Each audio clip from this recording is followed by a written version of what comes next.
So this video is going to be part 3 of index number in statistics. Okay, so इस video में हम देखने वाले हैं what are the objectives and uses of constructing index number. ठीक है कि इंडेक्स नंबर जैसे हमने देखा इंडेक्स नंबर क्या होते हैं, स्टैटिस्टिकल टूल होते हैं जो कि हमें रिलेटिव चेंज बताते हैं.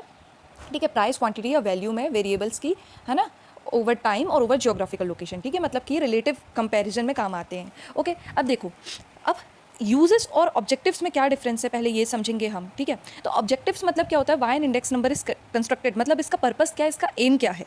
ठीक है, इंडेक्स नंबर को क्रिएट करने का, है ना. अब जैसे कि हो सकता है आपको प्राइस को मेजर करना हो, प्राइस चेंज को मेजर करना हो, आपको कॉस्ट ऑफ लिविंग चेंज को मेजर करना हो. ठीक है, या फिर आपको चेंजेस इन प्रोडक्शन देखना है या कंपेयर करना है इकोनॉमिक कंडीशन को दूसरे पीरियड्स में. तो मतलब हम क्या मेजर करना चाहते हैं, ऑब्जेक्टिव्स में ये रहेगा. ठीक है, हम क्यों बना रहे हैं, व्हाट इज़ द पर्पस. अब यूज़ क्या रहेगा, यूज़ रहेगा एप्लीकेशन वाला पार्ट, मतलब प्रैक्टिकल एप्लीकेशन क्या है. जैसे आपने इंडेक्स नंबर बना लिया, आपका पर्पस था, आपका ऑब्जेक्टिव था कुछ, अब आप उस ऑब्जेक्टिव को कहाँ यूज़ कर रहे हैं. अब आपने मान लो आपका ऑब्जेक्टिव था कि प्राइस आपने नाप लिया ओवर टाइम, तो आपका ऑब्जेक्टिव फुलफिल हो गया इंडेक्स नंबर को कंस्ट्रक्ट करने का. बट यूज़ कहाँ करेंगे, अब आपने नाप लिया आपका इन्फ्लेशन, तब आप उसको वेजेस फिक्स करने में, डियरनेस अलाउंस में यूज़ करेंगे, डीए देने में, है ना, इन्फ्लेशन को मेजर करने में यूज़ करेंगे, इकोनॉमिक प्लानिंग में यूज़ करेंगे, पॉलिसी मेकिंग में यूज़ करेंगे. तो यूजेस मतलब आ जाएगा बेटा आपके प्रैक्टिकल एप्लीकेशन वाला पार्ट. ठीक है, फॉर एग्जांपल सीपीआई है. सीपीआई क्या है, एक index number, consumer price index, जो कि हमारे कंज्यूमर गुड्स का प्राइस चेंज बताता है. ठीक है, बेस ईयर से करंट ईयर में. अब इसका ऑब्जेक्टिव क्या है, प्राइस को देखना है का ऑब्जेक्टिव है गुड्स एंड सर्विसेज में जो कि हाउस होल्ड कंज्यूम करते हैं. अब और ऑब्जेक्टिव आप क्या कह सकते हो, प्राइस मतलब कॉस्ट ऑफ लिविंग को भी. अब यूज़ कैसे कर रहे हैं हम, इन्फ्लेशन को कैलकुलेट करते हैं हम इससे. ठीक है, सैलरीज को रिवाइज करते हैं हम, डीए देते हैं हम लोगों को, पेंशन्स को रिवाइज करते हैं हम, है ना. मॉनिटरी पॉलिसीज़ बनाती है आरबीआई, जैसे इन्फ्लेशन बहुत है तो आपने सीपीआई का यूज़ किया और इन्फ्लेशन को देखते आपने मॉनिटरी पॉलिसी ली, चाहे कॉन्ट्रैक्शनरी हो चाहे एक्सपेंशनरी हो. परचेजिंग पावर को असेस किया आपने, है ना. तो ये सब यूजेस मतलब आपके प्रैक्टिकल एप्लीकेशन क्या है, और ऑब्जेक्टिव मतलब क्यों बना रहे हैं आप. हालांकि बहुत कुछ सेम है, लेकिन पर्पस जो है, जो ऑब्जेक्टिव है, वो ज़्यादा बड़े होंगे और यूज़ पर्टिकुलर फील्ड्स में लगेंगे. समझ में आ गई बात. अब सिंपल एनालॉजी देखो, आप जैसे आपके पास एक थर्मोमीटर है, उसका ऑब्जेक्टिव क्या होगा, टेम्परेचर को मेजर करना. ये ऑब्जेक्टिव है, ये पर्पस है, इसके अलावा कोई पर्पस हो ही नहीं सकता थर्मोमीटर का. अब यूज़ कहाँ करेंगे आप यूज़ कर सकते हो उसको अपने फीवर को चेक करने के लिए, आप यूज़ कर सकते हैं किसी पेशेंट की हेल्थ चेक करने के लिए, आप यूज़ कर सकते हैं कि हमें दवाई लेनी है कि नहीं करनी है. मतलब यूजेस कई सारे निकल सकते हैं, लेकिन ऑब्जेक्टिव एक रहेगा. समझ में आ रही है आपको बात. चलिए अब हम यूजेस देखते हैं इंडेक्स नंबर के. ठीक है, तो चलिए देखते हैं अब इनके ऑब्जेक्टिव्स और यूजेस. ठीक है, तो आपको एक बात ध्यान रखनी है, ऑब्जेक्टिव एक रहेगा, यूजेस कई सारे हो सकते हैं, तो यूजेस हम बाद में बना भी लेंगे ज़्यादा. ठीक है, बस आपको ये देखना है ऑब्जेक्टिव सिमिलर ही रहेगा. ठीक है, सो फर्स्ट हमारा to serve as an economic barometer. देखो बैरोमीटर क्या होता है, एटमॉस्फेरिक प्रेशर नापने के लिए एक इंस्ट्रूमेंट रहता है. ठीक है, it's an instrument to measure the atmospheric pressure, है ना. अब एटमॉस्फेरिक प्रेशर को नाप के ऑब्जेक्टिव क्या होता है ये. अब यूज़ कहाँ कर सकते हैं हम, कई सारे में, हमें high pressure to low pressure, अगर हमें विंड का मूवमेंट देखना है तो हम उसमें यूज़ कर सकते हैं, हमें बारिश की संभावना देखना हम उसमें यूज़ कर सकते हैं. तो देखो ऑब्जेक्टिव सेम है लेकिन यूजेस कई सारे हैं, ऐसे ही मैं बोल रही हूँ ऑब्जेक्टिव सेम है, यूजेस कई सारे होंगे. ठीक है, तो इंडेक्स नंबर मेजर करता है प्रेशर ऑफ द इकोनॉमी, है ना, या फिर आपको कहना चाहिए social and economic pressure on the economy. ठीक है, जैसे कि सीपीआई, आईआईपी वगैरह को हम देखें तो इकोनॉमिस्ट जो हैं बता सकते हैं कि इकोनॉमी में कितना प्रेशर है ना. मतलब कि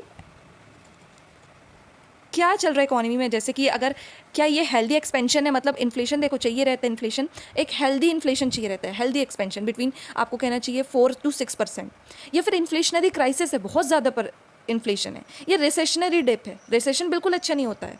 समझ में आ रही है आपको बात. तो मतलब कि प्राइस पता चलेगा, देखो पहले 105 की चीज़ थी, मतलब 100 रुपये की चीज़ थी, अब 120 रुपये की होगी, तो इन्फ्लेशन आपको कहना चाहिए 20 रुपये है, मतलब 20% से बढ़ रहा है. तो ये हेल्दी नहीं है, ये क्राइसिस है, इन्फ्लेशनरी क्राइसिस है. समझ में आ रही है आपको बात. ठीक है, तो ये इकोनॉमिक बैरोमीटर की तरफ सर्व करते हैं कौन, इंडेक्स नंबर, है ना. कौन यूज़ करता है, इकोनॉमिस्ट यूज़ करते हैं. ठीक है, अब इस इमेज में देखो आप, measurement and comparison changes in the price level. सबसे पहले तो ये है, देखो ये यूजेस हम लास्ट में कर लेंगे, है ना. पहले आप और देखो, थोड़ा कंसेप्चुअल क्लैरिटी रखो. सो सेकंड आपका यूज़ है to help shape government policies. देखो ऑब्जेक्टिव सेम है, वेरिएबल को जो है चेंज इन वेरिएबल को मेजर करना. अब यूज़ कहाँ हो सकता है, गवर्नमेंट पॉलिसीज़ को शेप करने में यूज़ हो सकता है. कैसे हो सकता है, गवर्नमेंट यूज़ करती है index number two make critical economic intervention. मान लो जैसे है मॉनिटरी पॉलिसी, देखो फिस्कल पॉलिसी और मॉनेटरी पॉलिसी, फिस्कल पॉलिसी कौन लेते हैं? गवर्नमेंट लेता है। अगर बहुत ज़्यादा इन्फ्लेशन है, इसका मतलब क्या है कि मनी सप्लाई बहुत ज़्यादा है, तो गवर्नमेंट क्या करेगी? कॉन्ट्रैक्शनरी पॉलिसी लेगी। ऐसे ही मॉनेटरी पॉलिसी जो कि सेंट्रल बैंक्स लेते हैं, वो भी इंडेक्स नंबर को ध्यान से देखते हैं, चाहे वो WPI हो चाहे वो CPI हो, और वो रेज करते हैं नेशनल इंटरेस्ट रेट्स को। देखो हमने पढ़ा है फिस्कल पॉलिसीज़ में गवर्नमेंट टैक्स और सब्सिडीज से करती है डिस्पोजेबल इनकम में फ़र्क डालने के लिए, और या तो आपके पब्लिक एक्सपेंडिचर में बढ़ाव चढ़ाव करती है, ठीक है, मतलब बढ़ाती है या घटाती है पब्लिक एक्सपेंडिचर को। मॉनेटरी पॉलिसीज़ जो कि RBI करते हैं, वो क्या करते हैं? इंटरेस्ट रेट से खिलवाड़ करते हैं, है ना, मनी सप्लाई बढ़ाने चढ़ाने के लिए, ठीक है। अब जैसे इन्फ्लेशन बहुत होएगा तो दोनों ही, सरकार भी और RBI भी कॉन्ट्रैक्शनरी पॉलिसीज़ लेगी, इंटरेस्ट रेट RBI बढ़ा देगी, सरकार जो है पब्लिक एक्सपेंडिचर में पैसा कम खर्च करेगी, टैक्सेस को बढ़ा देगी। तो ये गवर्नमेंट पॉलिसीज़ को शेप करता है। अगर हमें इंडेक्स नंबर का ही नहीं पता कि कितना चेंज आ रहा है हमारे प्राइस में या क्वांटिटी में, तो सरकार डिसीजंस कैसे ले पाएंगी, ठीक है। फिर वेज एडजस्टमेंट और पेंशन एडजस्टमेंट या फिर डियरनेस अलाउंस का प्रोविज़न हो। कॉस्ट ऑफ लिविंग दिखाता है इंडेक्स नंबर, ठीक है। इंडेक्स नंबर अगर मतलब प्राइस इंडेक्स अगर बढ़ रहा है तो मतलब क्या है? इन्फ्लेशन है, कॉस्ट ऑफ लिविंग बढ़ रहा है। तो अगर पहले 10,000 रुपये थी पेंशन किसी की 2010 में, तो 2025 में भी आप 10,000 पेंशन नहीं दे सकते हैं, क्योंकि कॉस्ट ऑफ लिविंग बढ़ गया है। तो गवर्नमेंट जो है एग्जैक्ट डेटा को यूज़ करती है to proportionally increase the income of the consumer, ठीक है। फिर चाहे वो वेजेस सैलरीज हो चाहे वो पेंशन्स हो, ठीक है, जैसे डियरनेस अलाउंस हो या फिर मिनिमम वेजेस हो। अब मिनिमम वेजेस 2010 में आप 600 रुपये रख सकते थे, लेकिन 2026 में आप 600 रुपये नहीं रख सकते हैं, राइट। अब थर्ड पॉइंट है to measure the purchasing power of money. Very important it is, है ना, क्योंकि देखो मान लो कि 2000 में आपको कोई ने 10 रुपये दे दिया और 2025 में आपको कोई ने 10 रुपये दे दिया, तो मनी की एग्जैक्ट वैल्यू तो 10 रुपये ही है, एब्सोल्यूट वैल्यू तो मनी की 10 रुपये है, लेकिन परचेजिंग पावर क्या सेम है? 2010 में आप मान लो कि 2 किलो राइस खरीद सकते थे 10 रुपये में, ठीक है, लेकिन क्या आप 2026 में खरीद सकते हैं 10 रुपये में 2 किलो राइस? सवाल ही नहीं उठता है। समझ में आया? तो इंडेक्स नंबर जो है कैलकुलेट करवाता है, हेल्प करता है कैलकुलेट करने में रियल वैल्यू ऑफ मनी को। तो देखो एग्जाम्पल से समझते हैं, अगर प्राइस इंडेक्स राइज हो गया 100 से 200 रुपये में, तो मतलब कि प्राइसेस डबल हो गए हैं। इसका मतलब क्या है? परचेजिंग पावर जो है आपकी मनी की वो हाफ हो गई है। समझ में आ रही है आपको बात? जैसे कुरकुरे 10 से 20 रुपये में हो गए हैं, तो मतलब कि आप पहले जो 10 रुपये का एक कुरकुरे खरीद सकते थे, अब आप 10 रुपये में एक कुरकुरे भी नहीं खरीद सकते हैं। मतलब आप 20 रुपये में पहले 2 खरीद सकते थे, अब 20 रुपये में आप 1 खरीद रहे हैं। तो परचेजिंग पावर मनी की आधी हो गई है। भले ही मनी तो सेम है, एब्सोल्यूट अमाउंट सेम है 20 रुपये, लेकिन परचेजिंग पावर आधी हो गई है। तो ये जब हम परचेजिंग पावर निकाल रहे हैं, वो किसकी मदद से निकाल रहे हैं? वो हम निकाल रहे हैं इंडेक्स नंबर की मदद से, कि प्राइसेस में कितना चेंज आया है, और तब आप परचेजिंग पावर को निकाल पा रहे हैं, रियल वैल्यू ऑफ मनी को निकाल पा रहे हैं, ठीक है। तो ये हेल्प करता है इकोनॉमिस्ट को अंडरस्टैंड करने में real impact of wage level में, rather than just nominal face value of cash amount. मतलब कि फेस वैल्यू आपको लो पहले 10,000 रुपये मिल रही थी, मतलब आप मान लो 1960 में आपकी अगर पेमेंट 10,000 रुपये थी, तो वो आज के कम से कम 1 लाख 2 लाख के बराबर है। क्यों? क्योंकि परचेजिंग पावर पहले बहुत ज़्यादा थी मनी की, 10,000 रुपये की, लेकिन अब परचेजिंग पावर 10,000 रुपये की बहुत कम है। समझ में आ रही है आपको बात? तो ये नॉमिनल कैश अमाउंट तो सेम है, लेकिन रियल वेजेस का जो रियल वैल्यू है, रियल इम्पैक्ट है, वो बदलता रहता है ना। और ये बदलता है तो हम चेक कैसे करते हैं? With the help of index number. Now the fourth point, to adapt and adjust financial values या फिर डिफ्लेटिंग। तो देखो इसके लिए आपको कुछ पहले टर्म्स जाने होंगे। आपको पता है नॉमिनल जीडीपी क्या होती है?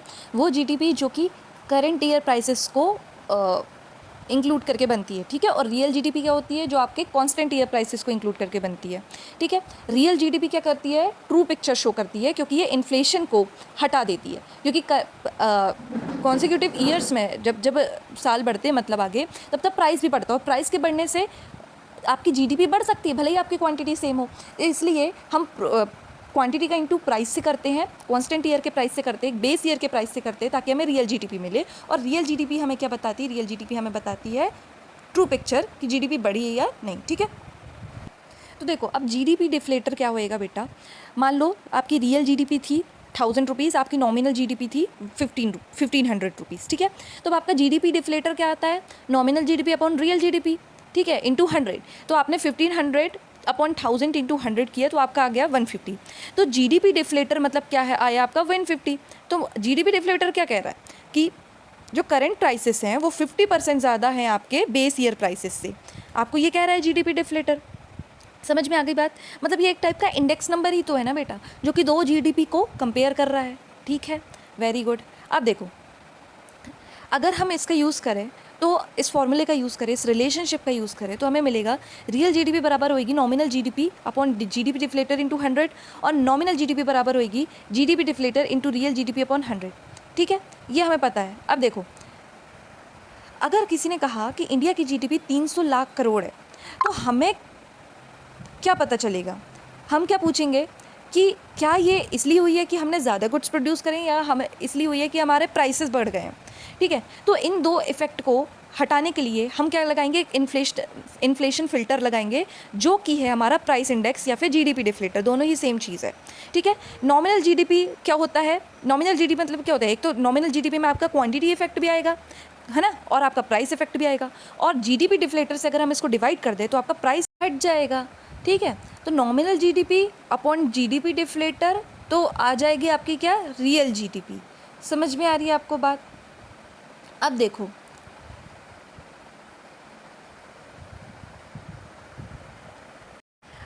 अब आगे रियल जीडीपी मान लो। ठीक है, नॉमिनल जीडीपी थी आपकी 115, जीडीपी डिफ्लेटर है आपका 115। ठीक है, तो आपकी रियल जीडीपी क्या आ जाएगी? 100। तो हमने अगर इन्फ्लेशन हटाया तो हमें पता चला कि जो रियल जीडीपी है हमारी 100 ही है। वो तो प्राइस के इंक्रीज़ होने से हमारी नॉमिनल जीडीपी 115 आ रही थी, क्योंकि प्राइस जो है 15 रुपये बढ़ गए थे। ठीक है, तो अब इकोनॉमिस्ट को क्या पता चलेगा? जीडीपी मान लो 100 लाख से 120 लाख हो गई है, तो हम लोग क्या बोलेंगे? नॉर्मल लोग क्या बोलेंगे? Economy grew by 20%। लेकिन अगर प्राइस ही 15% से बढ़ा हो तो हमें कैसे पता चलेगा? ठीक है, समझ में आ रही है आपको बात? तो डिफ्लेटिंग यूज़ करी जाती है। अब डिफ्लेटिंग क्या है? It is the process of converting nominal values into real values. ये इट इज़ डिफ्लेटिंग, मतलब कि ये जो गुब्बारा फूला हुआ है उसको हम छोटा कर रहे हैं, डिफ्लेट कर रहे हैं by removing the effect of price. ये मैं जो लाइन बोल रही हूँ आपको लिखना है। ठीक है, deflating is the process of converting nominal value into the real value by removing the effect of price changes using an appropriate price index such as GDP deflator. It is nothing but a price index, thereby revealing the true changes in outcome or income. समझ में आ गई बात? अब देखो, अब adapt कैसे करेंगे? जैसे कि नेशनल इनकम बढ़ गई 15% से और प्राइसेस भी बढ़ गए 15% से, तो कंट्री ने ज़्यादा कुछ नहीं किया, एवरीथिंग बिकेम जस्ट कॉस्टलियर। तो इसलिए हम इसका यूज़ करते हैं डिफ्लेट करने के लिए। समझ में आ गई बात? तो मतलब कि इंडेक्स नंबर जैसे कि जीडीपी डिफ्लेटर को is used to divide the nominal values by the price changes, जैसे जो कि है GDP deflator, revealing the real GDP. समझ में आ गई बात? Nominal GDP by GDP deflator gives you real GDP, और ये बताएगा आपको कि डिफ्लेट करके बताएगा। ठीक है, फिफ्थ है to study trends, forecasting and trade performance. Business हैं और ट्रेड मिनिस्ट्रीज़ हैं वो रिलाई करती है इंडेक्स नंबर में to reveal long term structural changes. कैसे? जैसे मार्केट ट्रेंड से, मान लो एक बिजनेस है, मान लो वो ऑब्ज़र्व कर सकता है 5 year trend in quantity index. Quantity index मतलब for a specific raw material, है ना, कि पिछले 5 साल का ट्रेंड क्या रहा है क्वांटिटी इंडेक्स नंबर का किसी रॉ मटेरियल को, to forecast future demand and scale production up और डाउन। फ्यूचर को फोरकास्ट करने के लिए वो एनालाइज करेगा 5 ईयर के ट्रेंड को। इंटरनेशनल ट्रेड, इंपोर्ट और एक्सपोर्ट इंडेक्स नंबर को कंप्यूट करके हम बता सकते हैं टर्म्स ऑफ ट्रेड, है ना। चाहे हम ये भी बता सकते हैं कि हम ज़्यादा पे कर रहे हैं इंपोर्ट के लिए, है ना, relative to what we earn from the exports, या फिर हमारा बैलेंस ऑफ ट्रेड ठीक ठाक है, मतलब कि एक्सपोर्ट और इंपोर्ट हमारा लगभग बराबर है। समझ में आ गई बात? तो ये सब भी हम इंडेक्स नंबर का यूज़ करके समझते हैं, पढ़ते हैं। ठीक है, या फिर एक एग्जांपल देखो, एक कार मैन्युफैक्चरर है, वो पहले 5 साल के ट्रेंड्स को देखेगा, है ना, कोई भी डिसीज़न लेने से पहले, मतलब जो स्पेसिफिक डिसीज़न है ना, वो लेने से पहले वो 5 साल के ट्रेंड्स को देखेगा इंडेक्स नंबर के, for steel, rubber, electronic component prices को। ठीक है, अगर ट्रेंड शो कर रहे हैं एक स्टेडी अपवर्ड क्लाइम, तो बिजनेस जो है वो फोरकास्ट कर सकता है देयर फ्यूचर कॉस्ट को। मतलब कि अगर प्राइस बढ़ रहे हैं ये सब रॉ मटेरियल के, तो उन लोगों को उनकी फ्यूचर कॉस्ट भी वो एनालाइज कर सकते हैं, और उस हिसाब से वो डिसाइड कर सकते हैं अपने फाइनल कार प्राइसेस के चेंजेस को, या फिर प्रोडक्शन को हमें ज़्यादा करना है या कम करना है, क्योंकि प्राइस भी चेंज होएगा तो डिमांड भी अफेक्ट होएगी उससे।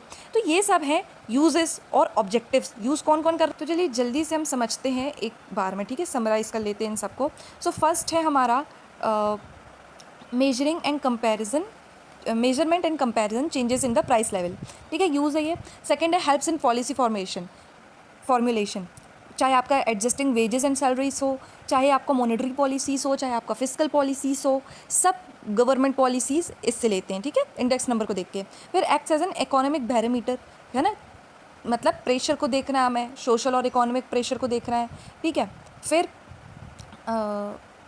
हेल्प्स इन स्टडिंग ट्रेड, है ना, या फिर ट्रेंड्स भी आप बोल सकते हैं। फिर measuring purchasing power, very important. Helps in deflating various values, deflating कैसे यूज़ होएगा, हम प्राइस इंडेक्स को यूज़ करेंगे नॉमिनल जीडीपी को रियल जीडीपी में कन्वर्ट करने के लिए। ऑलराइट, तो ये 6 पॉइंट्स हैं, बहुत इंपॉर्टेंट है। और देखते हैं हम कि इसका यूज़ करता कौन कौन है, ठीक है, बहुत इंपॉर्टेंट है ये भी कि यूज़ कौन करता है।